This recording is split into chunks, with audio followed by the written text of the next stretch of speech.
خلجی خاندان دہلی پر حکومت کرنے والا دوسرا خاندان ہے۔ مملوک سلطنت کے خاتمے کے بعد سلطان جلال الدین خلجی نے 70 سال کی عمر میں خلجی سلطنت کی بنیاد رکھی۔ یہ ذات کے ترک تھے اور کافی وقت سے افغانستان میں رہائش پذیر تھے۔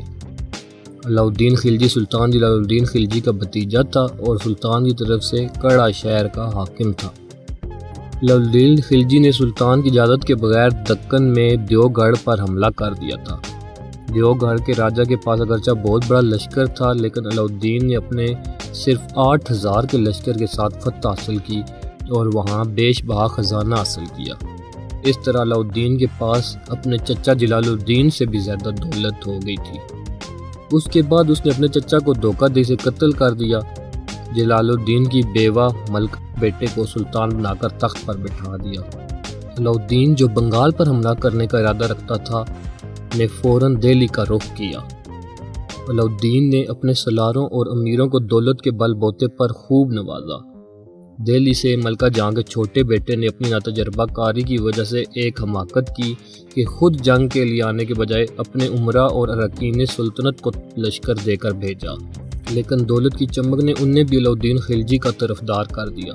یوں علاؤالدین کے لشکر میں 60,000 لشکر کا اضافہ ہوا۔ نوعمر سلطان نے جب اتنا بڑا لشکر دیکھا تو وہ دہلی میں بند ہو گیا۔ صبح کے وقت ملکہ جہاں اپنے بیٹے اور بیٹیوں کو لے کر ملتان اپنے بڑے بیٹے کے طرف روانہ ہو گئی۔ اس طرح علاؤالدین تخت پر براجمان ہوا۔ اس کے بعد اس نے 2 سالاروں کو لشکر دے کر ملتان روانہ کیا۔ ملتان میں ملکہ جہاں کے 2 بیٹوں کے علاوہ دماد الغو خان جو منگولوں کے سربراہ چنگیز خان کا نواسہ بھی تھا نے قیام کیا ہوا تھا۔ 2 مہینے بعد اہل ملتان نے علاؤالدین کے سالاروں کے ساتھ ساز باز شروع کر دی۔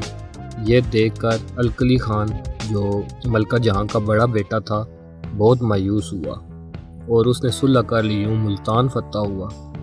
جب لشکر ملتان سے دہلی آ رہا تھا، راستے میں سالار کو احکامات ملے اور اس نے جلال الدین خلجی کے دونوں بیٹوں اور دماد کی آنکھوں میں سلائیاں پھیر کر اندھا کر دیا اور ملکہ جہاں اور اس کی بہوؤں کو زندان میں ڈال دیا۔ اسی دوران منگولوں نے 1 لاکھ کے لشکر کے ساتھ ہندوستان پر حملہ کر دیا۔ جب علاؤالدین کو اس کی خبر ہوئی، اس نے نہایت تیز رفتاری سے لشکر تیار کیا اور لاہور کے مقام پر دونوں لشکر آمنے سامنے ہوئے۔ اس جنگ میں تقریباً 12,000 منگولوں کو قتل کر دیا گیا اور بہت سے امراء گرفتار ہوئے۔ اتنے بڑے لشکر کو شکست دینے پر علاؤالدین خلجی کے رعب اور جلال کی داغ بیٹھ گئی۔ آس پاس کے علاقوں کے حکمران علاؤالدین کا نام سن کر ہی تھرانے لگے۔ اب صورتحال یہ تھی کہ علاؤالدین کا لشکر جس طرف رخ کرتا، فتح اور نصرت اس کے قدم چومتی۔ اس کے بعد علاؤالدین نے ان امراء کو سزا دی جنہوں نے جلال الدین خلجی کی اولاد سے بے وفائی کی۔ پھر علاؤالدین نے گجرات کی طرف لشکر بھیجا۔ اس مہم میں سومناتھ کے بت سے ملتا جلتا بت تھا جسے خلجی نے دہلی کی گلیوں میں پامال کیا۔ اس دوران ایک منگول 2 لاکھ کا لشکر لے کر ہندوستان میں داخل ہوا۔ علاؤالدین نے اجلاس طلب کیا۔ بعض امراء نے جنگ نہ کرنے کا مشورہ دیا۔ علاؤالدین اس پر بڑا برہم ہوا۔ اس کے بعد علاؤالدین نے کسی سے مشورہ نہیں کیا اور دہلی کے تمام دروازے بند کر کے ایک دروازے سے 3 لاکھ سوار لے کر شہر سے نکلا۔ خلجی نے اپنے لشکر کو 3 حصوں میں تقسیم کیا اور جنگ کی ابتدا ہوئی۔ اس جنگ کے نتیجے میں چاروں طرف منگولوں کی لاشوں سے میدان بھر گیا۔ منگولوں کو بدترین شکست ہوئی۔ علاؤالدین کی مسلسل کامیابیوں نے اس کے دل میں عجیب و غریب خیالات پیدا کر دیے۔ مثلاً وہ نیا مذہب جاری کرے اور پوری دنیا پر قابض ہو جائے۔ اکثر اپنی شراب کی محفلوں میں اس کا ذکر کرتا تھا اور اس کے امراء سزا کے خوف سے ہاں میں ہاں ملاتے رہتے تھے۔ اس نے اپنے کوتوال اللہ الملک سے اپنے خیالات کا اظہار کیا۔ اللہ الملک سچا مسلمان تھا۔ اس نے کہا شریعت کا تعلق انبیاء سے ہے، اگر آپ نے نئے مذہب کا اجرا کیا تو تمام مسلمان آپ کے خلاف ہو جائیں گے۔ اور دوسرا خیال درست ہے، لیکن جب آپ دارالسلطنت سے نکل کر دوسرے ممالک پر حملہ کریں گے تو ایسا کون سا بہادر وفادار ہوگا جو بادشاہ کی عدم موجودگی میں حکومت کے فرائض انجام دے گا۔ اس کے علاوہ اللہ الملک نے شراب نوشی اور سیر و شکار کی بھی مخالفت کی، جسے علاؤالدین نے پسند کیا۔ اب علاؤالدین خلجی نے ہندوستان کے مختلف راجاؤں کو رائے راست پر لانے کا تہیہ کیا۔ اس نے رتھمبور کے قلعے پر حملہ کرنے کے لیے سالار بھیجے۔ سالاروں کو پتہ چلا کہ قلعے میں 2 لاکھ سوار ہیں اور پیادہ جنگجوؤں کا شمار ہی نہیں۔ یہ سن کر علاؤالدین خود دہلی سے نکلا۔ راستے میں علاؤالدین آرام کے لیے رکا، اس کے لشکری شکار کرنے لگے۔ علاؤالدین اکیلا اونچی چٹان پر بیٹھا تھا۔ اس کے بھتیجے نے ارادہ کیا کہ کیوں نہ وہ بھی وہی کرے جو اس کے چچا نے کیا اور علاؤالدین کو قتل کر کے ہندوستان کا سلطان بن جائے۔ اس نے 109 ملازموں سے خلجی پر تیر برسائے۔ خلجی کے بازو پر زخم آئے اور اس نے ایک چال چلی اور مردوں کی طرح زمین پر گر گیا۔ اس کا بھتیجا لشکرگاہ پہنچا اور تخت پر بیٹھ گیا اور اعلان کیا کہ اس نے علاؤالدین خلجی کو قتل کر دیا۔ دوسری طرف علاؤالدین خلجی اٹھ کھڑا ہوا اور اپنے پڑاؤ کی طرف چل پڑا۔ راستے میں جس لشکری نے اسے دیکھا بھاگ کر اس کے پیچھے ہو گیا۔ خلجی کا بھتیجا افغان پور کی طرف بھاگا۔ خلجی نے لشکریوں کی ایک جماعت بھتیجے کے تعاقب میں روانہ کی۔ ان لشکریوں نے اس کا سر قلم کر کے علاؤالدین کی خدمت میں پیش کر دیا۔ علاؤالدین رتھمبور پہنچا اور حملہ تیز کر دیا۔ اس نے بوریوں میں ریت بھروا کر شہر کے قریب پھینکی۔ جب ریت ایک ٹیلے کی صورت اختیار کر گئی تب علاؤالدین شہر میں داخل ہو گیا اور راجہ حمیر دیو کو شکست دی۔ اس کے بعد علاؤالدین واپس دہلی گیا۔ اپنی غیر موجودگی میں ہونے والی بغاوتوں پر بڑا محتاط ہو گیا اور مشورہ طلب کیا کہ ان بغاوتوں کو کیسے بند کیا جائے۔ عمرہ کے مشوروں سے شہر میں بہت سے مخبر مقرر ہوئے اور یوں ہر خبر بادشاہ کو پہنچ جایا کرتی تھی۔ اس سے لوگ آپس میں باتیں کرتے ہوئے بھی گھبرانے لگے اور ملک میں امن بھی قائم ہو گیا۔ اس کے بعد علاؤالدین نے شراب نوشی ترک کر دی اور شہر میں شراب پر پابندی لگا دی۔ اگر کوئی شہر میں شراب لاتا تو اسے ایک کنویں میں پھینک دیا جاتا، جہاں سے وہ مشکل سے ہی زندہ باہر نکلتا۔ اس کے علاوہ علاؤالدین نے عمرہ اور درباریوں کو آپس میں بادشاہ کے حکم کے بغیر رشتے ناطے کرنے پر پابندی لگا دی۔ یوں عمرہ ایک دوسرے کے لیے بیگانے ہو گئے۔ یوں بغاوت کا کوئی خطرہ نہ رہا۔ چوتھی تجویز پر اس نے ایسے عمل کیا کہ ہر امیر و غریب پر جائز اور ناجائز اثر ڈال کر ان کی دولت شاہی خزانے میں جمع کر دی۔ اس سے لوگ کھانے پینے کے محتاج ہو گئے اور فتنوں ہنگاموں کی طرف متوجہ ہونے کی فرصت ہی نہ رہی۔ اس سے ملک میں مساوات کا بھی دور دورہ ہو گیا۔ علاؤالدین بالکل ان پڑھ تھا اور سمجھتا تھا کہ ملک کی حکمرانی میں شریعت کا کوئی تعلق نہیں۔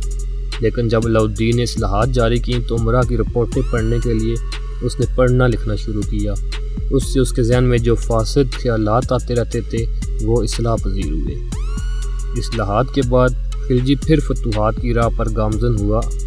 ایک لشکر وارنگل قلعہ فتح کرنے بھیجا اور خود قلعہ چتور فتح کرنے روانہ ہوا۔ قلعے میں راجپوتوں نے جم کر مقابلہ کیا لیکن شدید حملوں سے آخرکار راجپوتوں نے ہتھیار ڈال دیے۔ جب علاؤالدین چتور پر حملہ کرنے گیا تو منگولوں کو خبر ہوئی کہ علاؤالدین کے لشکر دہلی میں موجود نہیں۔ اس صورتحال سے فائدہ اٹھانے کے لیے منگولوں نے ہندوستان کا رخ کیا، مگر ان کے ہندوستان میں داخلے سے پہلے ہی علاؤالدین خلجی واپس دہلی آ چکا تھا، لیکن قلعے کو فتح کرنے کی خوشی میں اپنے سلاروں کو رخصت پر روانہ کر چکا تھا اور آدھا لشکر وارنگل بھی گیا ہوا تھا۔ یہ صورتحال دیکھتے ہوئے علاؤالدین نے ہمت نہیں ہاری اور مختصر سا لشکر لے کر باہر نکلا اور لشکر کے چاروں طرف خندق کھدوائی تاکہ منگول آتے ہی حملہ آور نہ ہو سکیں۔ اس کے علاوہ تیز رفتار قاصد عمرہ وارنگل والے لشکر کی طرف بھی بھیج دیے اور انہیں فوراً طلب کر لیا۔ منگول خندق دیکھ کر حملہ کرنے سے ہچکچانے لگے۔ اتنے میں منگولوں کے سردار کو خبر ملی کہ وارنگل سے ایک بڑا لشکر آ رہا ہے۔ یہ سن کر منگولوں نے پسپائی اختیار کی اور لشکر لے کر واپس چلے گئے۔ ان فتوحات کے دوران علاؤالدین کی زندگی میں ایک عجیب واقعہ پیش آیا۔ اس زمانے میں جتور کا راجہ رتن سین علاؤالدین کی قید میں تھا۔ علاؤالدین کو کسی نے بتایا کہ راجہ کی عورتوں میں پدمنی بلا کی خوبصورت ہے۔ علاؤالدین نے راجہ رتن سین کو آزادی کے بدلے رانی پدمنی کو پیش کرنے کا کہا۔ راجہ نے شرط منظور کر لی۔ راجپوتوں نے یہ چال چلی کہ جانبازوں کا ایک گروہ دہلی میں داخل ہوا اور مشہور کر دیا کہ رانی پدمنی بادشاہ کی خدمت میں حاضر ہونے کے لیے دہلی میں داخل ہوئی ہے۔ راجپوتوں نے زندان کے پاس پہنچ کر قید خانے پر حملہ کر دیا۔ وہاں سے راجہ رتن سین کو نکال کر اپنے علاقوں کی طرف بھاگ پڑے۔ اس علاقے کی حکومت خلجی کے بیٹے خضر خان کے پاس تھی۔ اس کی غفلت کی بنا پر اسے ہٹا کر راجہ رتن سین کے بانجے کو اس علاقے کا حاکم مقرر کر دیا گیا، جو علاؤالدین خلجی کے لشکر میں ایک سالار کی حیثیت سے شامل تھا۔ اس دوران منگول پھر حملہ آور ہوئے۔ منگول لشکر ہندوستان میں داخل ہوا اور پھر شکست کھائی۔ اس کے بعد منگولوں کے حوصلے پست ہو گئے اور انہوں نے پھر کبھی علاء الدین خلجی کے دور حکومت میں ہندوستان پر حملہ کرنے کی جرأت نہ کی۔ پھر علاء الدین سوہانہ نام کے قلعے پر حملہ آور ہوا اور اسے بھی فتح کر لیا۔ اسی دوران خلجی بیمار پڑ گیا، اس کی بیوی اور بیٹا اپنی عیاشیوں میں مصروف رہے۔ ملک کافور نے اس سے فائدہ اٹھایا اور ساز باز کر کے علاء الدین سے ان کی گرفتاری کا حکم جاری کر دیا۔ آخر ایک رات علاء الدین خلجی کی روح کفر عنصری سے پرواز کر گئی۔ ملک کافور خود بادشاہ بننا چاہتا تھا، مگر علاء الدین کی موت کے 35 دن بعد اس کے 2 غلاموں نے اسے قتل کر دیا۔ عمرہ نے 6 سال کے بچے کو سلطان بنا دیا، جسے اس کے بھائی قطب مبارک شاہ نے قتل کر دیا۔ 4 سال بعد مبارک شاہ کو اس کے جنرل خسرہ خان نے قتل کر دیا اور غازی ملک نے خسرہ خان کو گرفتار کر کے قتل کر دیا۔ بادشاہ بننے کے بعد غازی ملک نے اپنا نام غیاث الدین تغلق رکھ لیا اور یوں تغلق سلطنت کا پہلا حکمران بنا۔